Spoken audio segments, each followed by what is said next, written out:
आज अभिभक्त कोरापुट जिला बंद डाकरा मालकानगिरी में एसटीएससी संघ जॉइंट एक्शन कमिटी आनुकूल्य बंद डाकरा दि जाएगी। 10टा संगठन समर्थन जनाऊँच।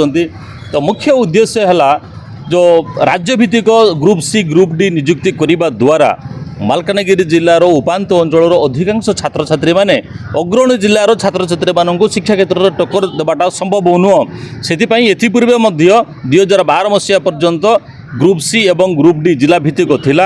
आउ वर्तमान आमे जिला भित्तिक ग्रुप सी ग्रुप डी नियुक्ति आमे दाबी करछु। आउ तार एक्चुअली रीजन हैला आउ गोटे कथा आमर पड़ोशी राष्ट्र आंध्र प्रदेश एवं तेलंगाना कथा जदि विचार को निया जाए से जगह जोन वाइज से माने ग्रुप सी ग्रुप डी पद पदवी से माने पूर्ण करुछंती।